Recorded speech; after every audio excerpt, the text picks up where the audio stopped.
요한복음 11장 말씀을 통해서 오늘 나는 부활이요 생명이라는 제목을 가지고 말씀을 나누려고 합니다. 요한복음 11장에는 예수님께서 죽은 나사로를 살리는 그런 기사가 나옵니다. 예수님의 사건을 통해서 예수님이 부활이고 생명이심을 이제 말씀하십니다. 예수님은 이 세상에 오셔서 모든 사람들이 예수님이 하나님이 보내신 아들, 우리의 구원자이심을 알리기를 원하십니다. 여러 가지 표적과 기사를 통해서 이 일을 행하시는데요. 그래서 요한복음에는 7대 표적이 나오는데 그 마지막 표적이 오늘 요한복음 11장에 나오는 그 나사로를 살리는 그런 그 표적을 행하십니다. 이 표적을 통해서 오늘 우리에게 주시는 교훈들이 너무너무 많이 있습니다. 그래서 시간이 되는 대로 교훈을 좀 나눠볼까 합니다. 우리가 큰 틀에서 보면 죽은 나사로를 예수님이 살리셨다는 거죠. 이 가운데 이 사건이 이제 11장, 요한복음 11장의 전체를 통해서 나오게 되는데 여기서 이제 예수님이 부활이고 생명이라는 사실을 알려주는 것이 목적이고요. 그 일을 하면서 제자들에게 또 알려주고 우리에게 주는 교훈들이 있습니다. 뭐냐면 첫 번째로 이제 하나님의 때가 있다는 것입니다. 하나님은 때가 있고 또 예수님은 철저히 하나님의 때를 따라서 걸으시고 또 삶을 살으셨다는 것을 볼 수가 있습니다. 그 베다니는 그 요단강 근처에 있고요. 또 예루살렘에서 5리 정도, 그러니까 한 3km 정도 떨어진 곳에 있습니다. 예수님이 다른 그곳 요단강 저쪽 편에 계셨는데 예수님에게 그 마르다와 마리아가 예수님에게 사람을 보내서 내 오빠가 지금 병들어 죽게 되었으니 빨리 좀 오십시오 이렇게 이야기를 했어요. 근데 예수님이 그 이야기를 듣고 우리 생각 같으면 바로 가서 고쳐주실 것 같은데 이틀을 더 머무르신 겁니다. 그리고 나서 예수님이 이제 그곳에 갔을 때는 이미 그 나사로가 죽은 지 나흘이 되었던 때입니다. 예수님께서 곧바로 가시지 않고 우리의 그 조급함들, 우리의 답답함들을 채우시기 위해서 바로 오시지 않고 하나님의 때에 따라서 하나님이 예수님을 움직이셨다. 철저하게. 이 부분을 요한복음에서 계속해서 말씀하죠. 요한복음 2장에 그 가나 혼인잔치에 있을 때도 마리아가 예수님 어머니 마리아가 예수님에게 포도주가 떨어졌다 이야기할 때도 내 때가 아니다 이야기를 했고요. 또 예수님의 제자 예수님의 그 동생들이 초막절에 예루살렘에 올라가서 나타내십시오 이렇게 제안을 했을 때도 내 때가 아니라고 이야기를 하셨던 것처럼 예수님은 하나님의 때에 따라서 움직이신다는 사실을 우리에게 보여주고 있습니다. 그래서 왜 완전하게 이 나흘이라는 얘기는 유대인들은요 사람이 죽으면 3일 동안은 영원히 떠나지 않는다는 생각을 갖고 있었습니다. 그래서 이제 나흘이 됐으니까 이제는 완전히 더 이상 소망이 없는 겁니다. 완전하게 죽은 겁니다. 그때 가서 예수님이 그 죽은 나사로를 살리면 확실하게 예수님의 능력이 나타나고 또 하나님께서 영광을 받으시고 이로 말미암아 아들이 영광을 받기 위해서 그렇게 하셨다. 그래서 하나님의 때에 따라서 움직이신다는 사실을 우리에게 말씀하고 있습니다. 아멘. 아멘. 오늘 우리의 삶도 마찬가지죠. 하나님께서 우리의 삶 가운데서도 하나님이 하나님의 때에 움직인다. 지금 당장 내가 소망하는 일들, 내가 기도하는 일들이 일어나지 않는다고 해서 실망할 필요가 없습니다. 하나님의 때, 하나님의 방법으로 일을 이루신다는 것을 우리에게 또한 보여주고 있고요. 또 우리가 우리에게 말씀하고 있는 것은 뭐냐면 또 하나가 우리가 하나님의 사랑을 받고 있는 자라는 것을 알려주는 겁니다.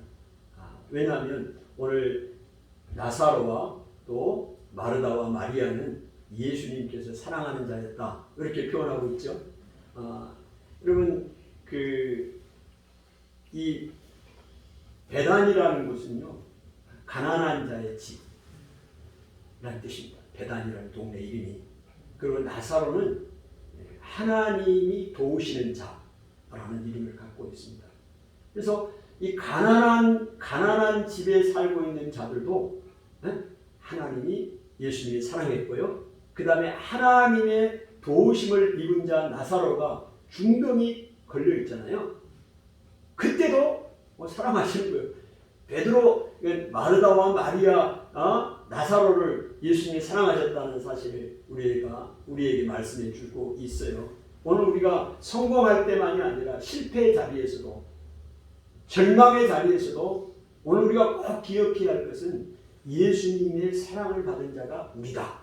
아멘. 꼭 성공을 해야만 되는 게 아니에요. 실패의 자리에서도, 그 가난한 자의 집에서도 하나님의 도우심을 입은 받은 자 나사로가 중병에 걸렸을 때도 기억해야 할 것은 뭐냐? 오늘 예수님이 말씀하신 것처럼 사랑을 받은 자였다 이렇게 말씀하잖아요. 5절에 예수께서 본래 마르다와 그의 동생 나사로를 사랑하시더니, 상황과 관계없이 예수님은 우리를 사랑하십니다.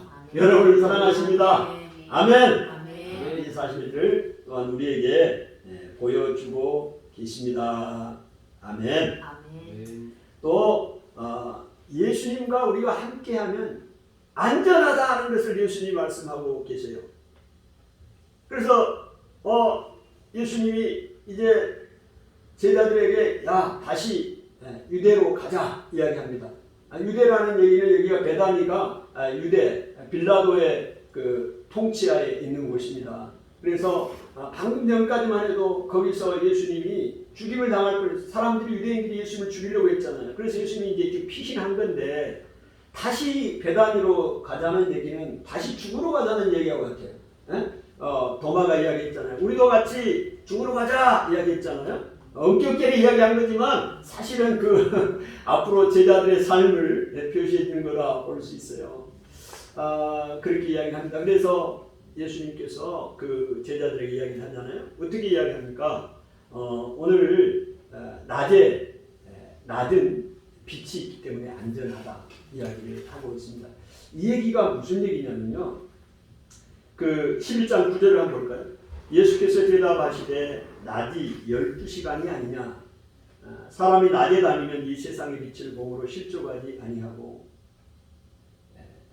12시는 여기서 정오 12시를 가리킵니다.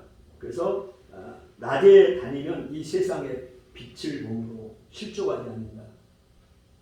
이 세상의 빛이 누굽니까? 예수님이에요. 여기서 이 세상의 빛, 예수님이 이미 나는 세상의 빛이라고 말씀을 하셨거든요. 그러니까 빛과 함께 다니면 안전하다는 거예요. 이게 무슨 얘기냐? 오늘 우리의 삶이요, 예수님과 함께 내가 동행하고 다니면 어디를 가나 안전하다는 사실을 예수님 말씀해 주고 계시는 거예요. 아멘. 그 얘기를 하고 있어요. 요한복음 9장 4절 5절에도 말씀하시기를 때가 아직 낮음에 나를 보내신 이의 일을 우리가 하여야 하리라. 밤이 되면 내가 세상에 있는 동안에는 세상의 빛이라 말씀을 하셨어요. 그러니까 지금 때가 아직 낮이기 때문에 우리가 하나님의 일을 하여야 하리라. 이 말은 무슨 얘기냐면, 아직 낮이라는 얘기는 예수님이 계시는 동안을 이야기하는 겁니다. 예수님이 지금 이곳에 계시잖아요. 제자들과 함께 있잖아요. 그 낮이라는 거요. 세상의 빛이니까 예수님이. 그러면 낮에는 뭘 해야 되느냐? 예수님이 함께 계시는 동안에 뭘 해야 되냐? 하나님 일을 해야 돼요. 밤에는 못한다 이야기를 하고 있어요. 예수님이 떠나면 못하는 거예요. 근데도 예수님이 떠나도 대신에 성령님을 보내주셔서 우리에게 일을 하게 하셨잖아요. 그러니까 낮에는 예수님이 함께 계시는 곳입니다. 빛이 있는 곳이요. 그때는 안전하다. 아멘. 그러니까 우리가 이 땅에 살면서도 예수님과 함께 동행하고 살아갈 때는 안전합니다. 그러니까 내가 밤이 되면 그때 뭐라고 했어요? 실족한다고 그랬잖아요. 사람들이 밤에는 실족을 넘어진다는 얘기입니다. 그럼 이 얘기는 오늘 우리의 삶 가운데서도 예수님을 내 안에 모시지 못하면, 예수님이 없으면 내 안에 어둠입니다. 어둠. 그래서 넘어지고 실족하게 됩니다. 그러니까 내가 자주 넘어지고 길거리 넘어진다는 거 말고 영적으로 내 삶이 무너지고 실족하게 되는 것은 내 안에 빛이 없기 때문입니다. 내 안에 예수님을 모시지 못하고 있기 때문입니다. 그래서 밖에서 날아오는 돌보다는 내 내면의 어둠을 더 경계해야 됩니다. 아멘? 바깥에서 날아오는 돌은 그렇게 무섭지가 않아. 맞고도 그냥 괜찮아. 근데 내 안에 어둠이 있기 때문에 이 어둠 때문에 내가 더 넘어지는 거예요. 밤에는 실족한다고 분명하게 말합니다. 왜? 이 세상의 빛을 몸으로 실족하지 아니하고 이야기했기 때문에 그렇습니다. 그래서 예수님과 함께하는 안전하다는 사실을 우리에게 또한 말씀을 해주고 있습니다. 이렇게 예수님이 그 부활 나사로를 살리기 전에 있었던 그 에피소드 이야기 사건을 통해서 우리에게 주신 교훈이다 생각해 볼 수 있죠. 그리고 이제 예수님이 이제 나는 부활이요 생명이다라고 말씀을 하고 있습니다. 왜 이 죽은 나사로를 살리는 사건을 통해서 예수님이 나는 부활이요 죽음이다라고 이야기를 했겠느냐? 또 그거를 어떻게 그런 의미가 나사로의 죽음과 또 그 나사로가 살아나는 사건이 예수님의 죽으심과 또 부활 또 예수를 믿는 오늘 우리들에게 우리의 부활을 이렇게 상징한다고 볼 수 있느냐. 이 사건을 예수님이 이야기를 하시죠. 그래서 그 마르다와 마리아를 통해서 오빠 나사로가 병들었다 얘기를 듣고 예수님이 바로 하신 말씀이 무엇인가 하니까 이 병은 죽을 병이 아니라 하나님의 영광을 위함이다 이렇게 말씀을 하셔도 죽을 병이 아닙니다. 그리고 이제 내 친구 나사로가 우리라고 했어요. 우리 친구 나사로가 잠자고 있다. 깨우러 가자 이렇게 이야기를 합니다. 여러분 그 나사로가 근데 이제 이 이야기를 듣고 그 제자들이 진짜로 잠을 자는 걸로 알고 있어요. 잠을 자는 거예요. 예수님이 잠잔다. 그랬더니 깨우러 가자. 예수님이 제자들에게 했더니 제자들은 나사로가 진짜로 슬리핑 잠자는 걸로 생각을 하고 있었어요. 그래서 예수님이 다시 수정을 합니다. 죽었다. 다시 이야기해요. 분명하게 이야기를 하는 거예요. 근데 예수님은 왜 또 잠잔다고 이야기를 하시는 거예요? 깨우러 가자. 그러면 여기에요. 잠잔다는 것은 다시 일어난다는 전제하에서 이야기하는 거예요. 죽으면 못 일어나요. 근데 잠자면 다시 깨어나잖아요. 그래서 나사로가 다시 그 죽음 가운데서 일어날 것, 살아날 것을 예수님이 지금 먼저 말씀을 하시는 거예요. 그러면 나사로가 다시 살아나기 위해서는 어떻게 살아나는가? 그냥 저절로 살아나는 거예요. 아닙니다. 예수님이 죽어야 살아나는 거예요. 예수님이 나사로를 위해서 죽어야, 예수님이 우리를 위해 죽으셔야 우리가 다시 살고 나사로가 다시 살아나는 거죠. 그러니까 다른 말로 말하면 예수님이 죽으셔야 나사로가 잠을 자게 되는 겁니다. 그러면 영원히 죽는 건데요. 그래서 그 나사로가 살아난다는 얘기는, 다시 잠에서 깬다는 얘기는 예수님의 죽음을 전제하는 얘기입니다.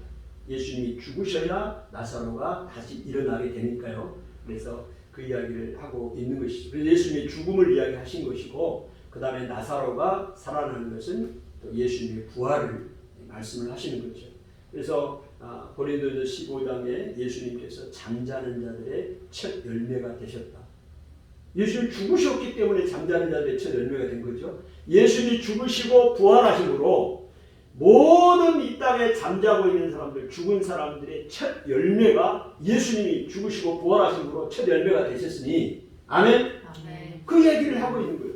그러니까 지금 나사로가 잠잔다, 깨우러 가자, 이 얘기는 예수님께서 죽으시고 부활하실 것을 지금 이 나사로를 살리는 사건을 통해서 예수님이 지금 나타내 주고 계시는 것입니다.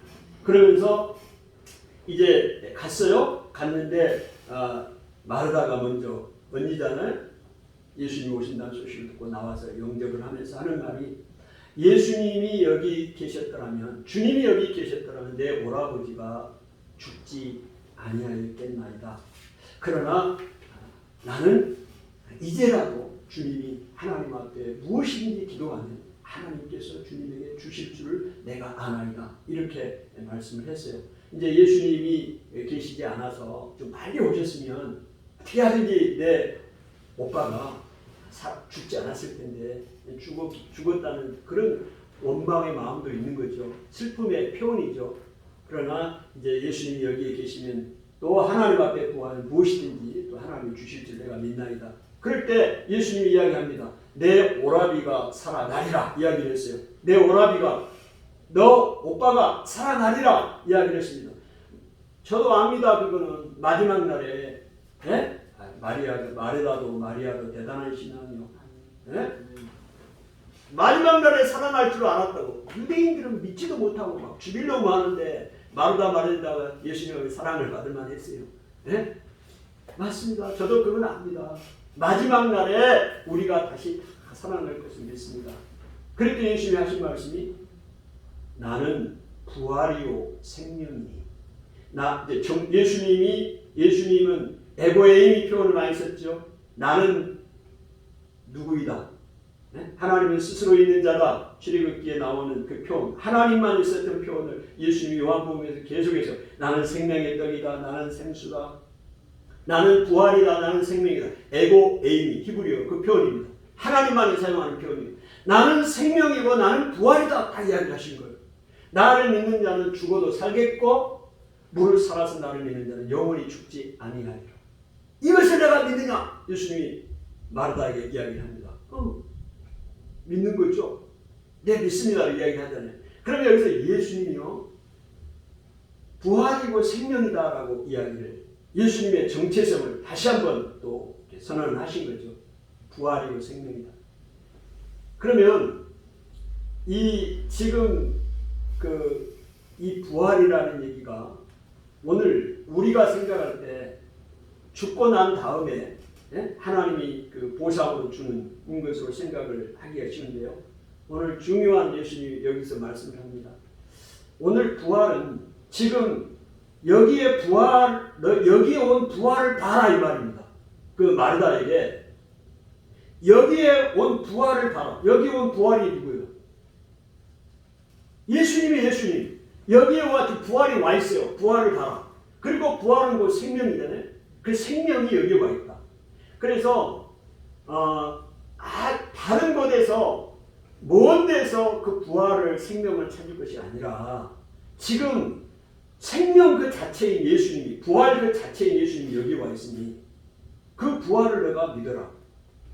오늘 우리에게 이미 우리는 부활을 주신 겁니다. 예수님이 부활이요. 예수를 믿으면 예수님이 부활이기 때문에 우리 안에 부활이 된 거예요. 예수님을 믿으면 예수님이 생명이기 때문에 우리에게 생명이 있는 거잖아요. 아멘. 그래서 예수님이 이야기를 하잖아요. 나는 부활이요 생명이 나를 믿는 자는 죽어도 살아. 죽어도 살아. 영원한 생명을 우리가 얻었기 때문에 우리가 부활을 얻었기 때문에 죽어도 삽니다. 무릇 살아서 나를 믿는 자는 영원히 있다. 지금 예수를 믿잖아요. 여러분 예수를 믿었잖아요. 그럼 여러분의 부활이 이미 임한 거예요. 그리고 생명이 임한 겁니다. 그러니까 영원히 사는 거예요. 육신으로 영원히 산다는 얘기가 아니라 우리 안에 부활이 있고 생명이 있기 때문에 영원히 죽지 않는 거예요. forever. 죽지 않아요. 영원한 생명을 얻었잖아요. 아멘. 그래서 그 이야기를 하고 계시는 거예요.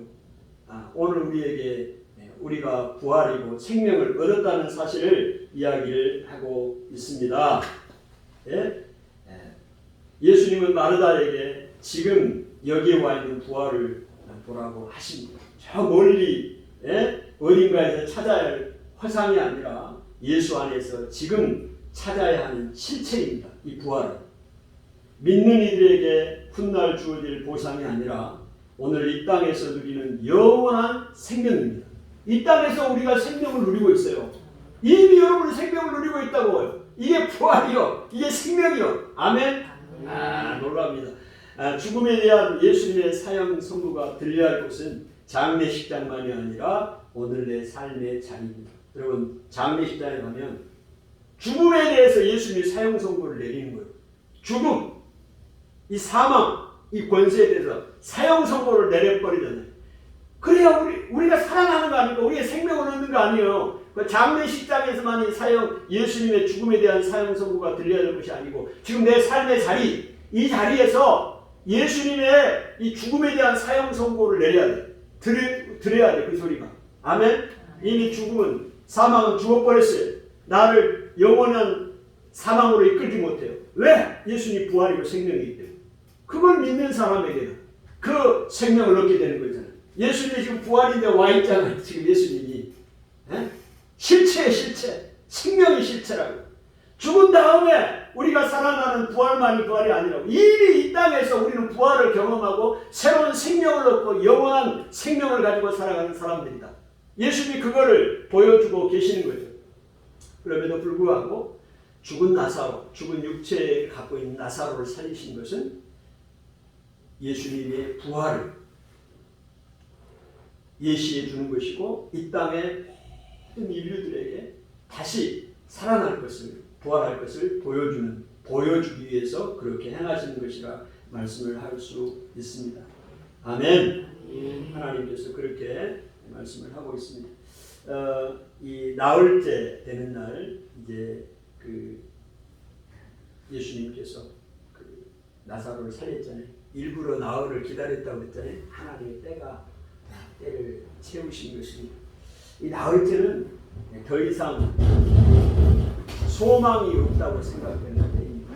나흘은요, 더 이상 소망이 없다고 생각되는 때이고, 그래서 사람들의 기대가 끝난 자리에서 새 일을 하나님 시작하십니다.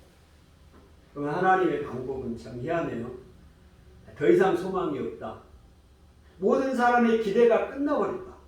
그런 자리에서 하나님이 항상 새 일을 시작하시는 말이에요. 나흘째 하나님이 기다리신 것도 그런 거 아니겠느냐 이 말입니다. 나사로가 무덤에 붙인 그 나흘은 더는 어쩔 도리가 없음을 뜻합니다. 참 믿음은 이제 이미 나흘인 시점에서 요구됩니다. 모든 가능성이 차단된 자리에서 주께서 하실 일을 바라보는 것이 믿음입니다. 모든 가능성이 차단된 자리에서 주께서 하실 일을 바라보는 것이 믿음입니다. 내가 할 수 있는 또 가능성 있는 상황에서 주님을 바라보는 게 믿음이 아니라 모든 가능성이 차단됩니다. 그런 자리에서 주님이 하실 일을 기대하고 바라보는 것이 믿음이라는 것이죠. 주님은 나흘의 한계에 갇힌 나를 건지시려고 찾아왔습니다. 그러면 우리가 이런 나흘의 한계에 갇혀 있지 않습니까?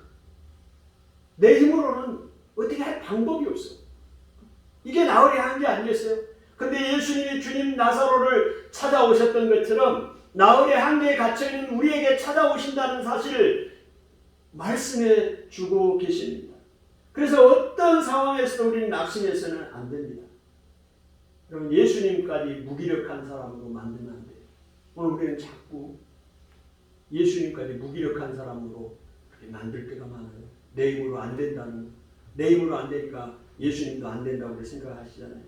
그럼 우리 상황 가운데 이 나흘의 한계들이 얼마나, 어제도 제가 잠깐 말씀을 드렸습니다만 제가 아는 어떤 분이 그 따님에 대해서 이야기를 했어요. 정신적인 어려움이 있어가지고 정말로 그 글들을 기도 제목을 구체적으로 이렇게 올리셨더라고요. 그 아버지의 그 아픔을 이렇게 느낄 수가 있는데요. 그 어찌할 수가 없는 거예요. 어찌할 방법이 없는 거예요. 그래서 부끄럽지만 그거를 다 오픈했어요. 그래서 기도의 동역자들을 기도를 부탁을 한 거 아닙니까? 카톡으로. 단톡방에. 네? 오늘 이런 상황, 우리 한계 나흘 아닙니까? 그 상황 가운데 갇혀있는 데서 우리가 뭐를 할 수가 있어요? 그 자리에서 다시 주님을 바라볼 수밖에 없어요. 그 주님이 행하실 일을 모든 가능성이 차단된 것 같은 그런 상황에서 주님이 하실 일을 기대하고 이미 나흘된 시점에서 주님을 바라보는 것, 그게 믿음 아니겠냐? 그분만의 이야기겠습니까? 우리 삶에 얼마나 내 힘으로 안 되는 부분들, 한계의 상황들 너무 많잖아. 하나님 앞에 믿음으로 나갈 자리다 하는 것을 말씀을 하고 있습니다. 그 상황을 예수님이 이제 풀어놓아 다니게 하잖아요. 나사로가 무덤에 갇혀 있습니다. 나흘 동안.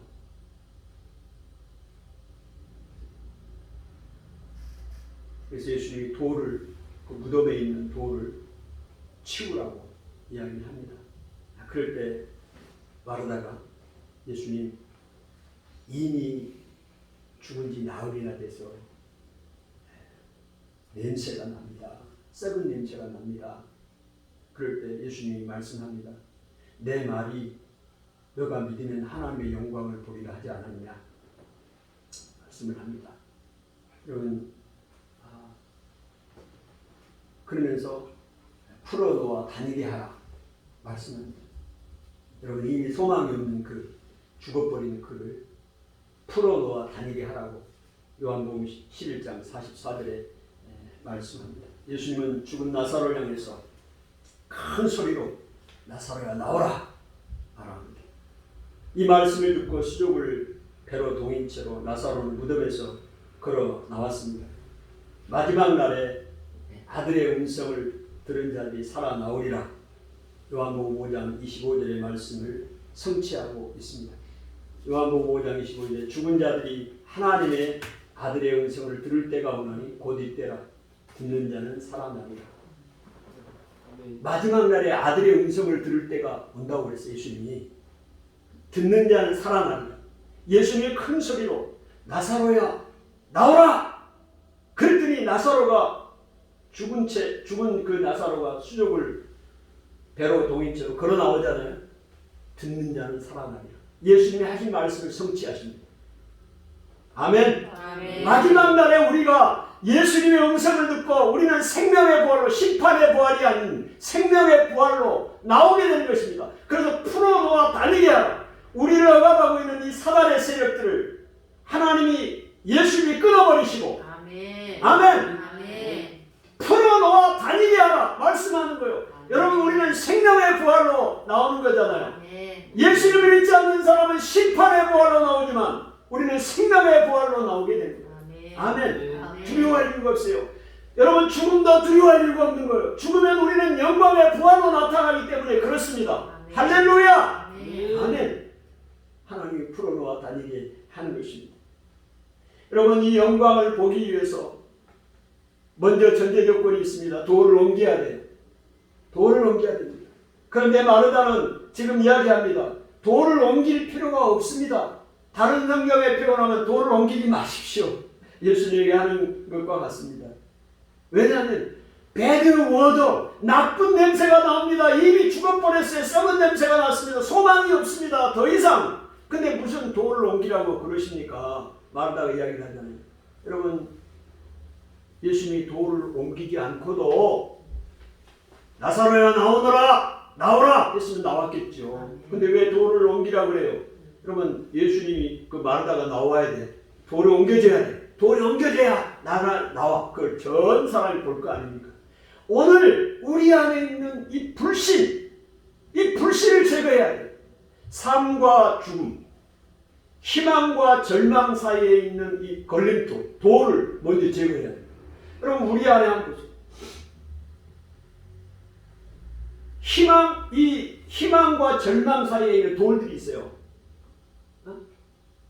죽음과 삶 사이에 있는 이 돌들, 이 걸림돌들, 이거를 제거해야 돼. 하나님을 믿지를 못해요. 하나님을 믿지를 못하고 예수님을 믿지를 못하잖아요. 마르다의 신앙이 온전한 것도 아니었고 그렇다고 해서 나쁜 것도 아니었어요. 대단한 신앙이죠. 마지막 날에 살아날 걸 믿었지만 지금 살아날 것은 마르다가 믿지를 못했죠. 그렇다고 마르다의 신앙이 좋지 않은 신앙이다 말할 수는 없는 거죠. 그러나 마르다에게는 그 하나님의 영광을 보기 위해서는 그 불신의 돌을, 마음의 돌을 먼저 치워야 하는 이 선결 작업이 필요했다. 그래서 예수님께서 그거를 이야기를 하고 계십니다. 아멘. 아멘. 오늘 우리에게도 마찬가지입니다. 예수님은 무덤을 막고 있는 돌을 치우라고 하시니 삶과 죽음, 희망과 절망 사이에 놓은 돌입니다. 마르다는 이미 무덤에 있는 지 나흘이 되었으므로 냄새가 난다고 염려합니다. 무덤의 돌보다 먼저 치워야 할 것은 불신에 걸린 돌이었습니다. 여러분, 우리 마음속에 있는 예수님을 믿는 그 불신의 걸림돌을 먼저 치워야 합니다. 아멘. 그 걸림돌을 치워줄 때 하나님의 영광을 우리가 보게 됩니다. 아멘. 아멘. 하나님의 영광을 보고 싶다면 안 된다는 불신과 절망의 돌부터 치워야 돼요. 안 된다. 여러분, 죽은 사람도 살리시는 예수님이십니다. 하나님에게는 불가능이 없습니다. 근데 우리는 자주자주 안 된다는 생각을 갖고 있어요. 예수님도 무기력한 분으로 만들어버려야 돼요. 그 불신의 돌을 치우라고 말씀합니다. 하나님의 영광을 보고 싶다는 말입니다. 아멘. 아멘. 예수님이 눈물을 흘리셔요. 마르다가 이제 가서 이제 마리아를, 동생 마리아를 예수님이 부르신다고 하니까 마리아가 옵니다. 오니까 또 거기 같이 호곡하는 분들이 마리아를 같이 따라오는 거예요. 예수님 마리아도 아까 처음에는 마르다가 예수님 만났잖아요. 두 번째 마리아가 예수님을 만나요. 집에서 만난 것이 아니라 예수님 바깥에 계시는데 이제 거기로 옵니다. 와가지고 마리아도 똑같이 이야기를 하잖아요. 마르다처럼. 그러면서 눈물을 흘려요. 마리아가 눈물을 흘려요. 그러니까 같이 따라왔던 그 유대인들도 또 같이 눈물을 흘립니다. 그 눈물을 예수님이 보시고 마음의 비통이 여기고 또 이 마음에 비통하게 여겼다 이야기를 하시면서 요한복음 11장 33절에 예수께서 그가 우는 것과 또 함께 온 유대인들이 우는 것을 보시고 심령에 비통이 여기시고 불쌍히 여기사. 그 다음에 35절에 예수께서 눈물을 흘리시더라 그랬습니다. 여러분, 예수님의 눈물이 어떤 의미가 있을까요? 첫 번째로 예수님이 여기서 눈물을 흘리셨어요. 그것은 우리의 연약함을 동정하시는 거죠. 히브리서 4장 15절에 우리에게 있는 대제사장은 우리의 연약함을 동정하시지 못할 뿐이 아니라, 오늘 우리가 지금 인간적으로 아파하잖아요. 아파하는 그 아파한 부분을 예수님도 우리를 위로하시고 동정하시는 거예요. 동정의 눈물입니다. 위로의 눈물이에요. 또 하나는요, 또 하나의 눈물은 그 예수님이 지금 흘리는 눈물은 비통이, 심령의 비통이 여기셨다고 말씀하잖아요. 그리고 또 불쌍히 여겼다는 말씀을 하셨는데, 그리고 예수님도 눈물을 흘리셨는데, 이 눈물을 그 다음에 또 믿지 못하는 사람들 그 비꼬는 듯한 말을 통해서 예수님 마음속에 비통이 여기셨다고 표현을 하시는데, 예수님이 왜 이런 말씀을 하셨느냐, 이 말은요, 그 단순히 우리를 값싸는 동정이나 감정이입의 눈물이 아니었습니다. 죽음의 현실 앞에서 무너진 이들을 바라보는 비통함입니다. 통함. 여러분, 그 죽음의 현실 앞에서 무기력하게 아무도 그 죽음 앞에서 어떻게 할 줄을 모르잖아요. 오늘 우리도 그러지 않습니까? 사람이 죽고 나면 그 죽음 앞에서는, 그 죽음의 세력 앞에서는 그 무너져요. 우리가 무너져 있는 그것을 보고 예수님의 통한이 여기시고 비통이 여기시는 거예요. 또 하나가 뭐겠어요? 네? 그 동시에 사망의 권세를 향한 격분입니다. 사망의 권세. 그 다음에 죽음의 세력 앞에 맞서려는 비장함입니다. 예수님의 눈물에는 그 죽음의 현실 앞에서 무너져 있는 그 비통함을 보는 거고요. 또 죽음의 그 권세에 분개하고 경노한 거예요. 예수님이 죽음의 권세. 이 죄 때문에 죽음이 왔잖아요. 죄 때문에 사망이 왔잖아요. 이 사망의 권세에 대해서 경노하는 거예요, 주님이. 그리고 그 사망을 없애기 위해서, 죽음을 이기기 위해서 예수님이 죽어야 되잖아요. 지금 죽으시기 위해서 가는 길이요, 십자가를 향해서 가는 길입니다. 예수님이 그 죽음을 향한 비장한 각오를 보여주시는 눈물이다, 이렇게 볼 수 있습니다. 또한 예수님께서 우리의 그 연약함을 보시고 동정하시고 위로하시는 그 눈물이다라고 볼 수가 있습니다. 아멘. 그래서 사망에서 풀어놓아 다니게 하라. 하나님께서 그렇게 말씀하신 것을 보게 됩니다.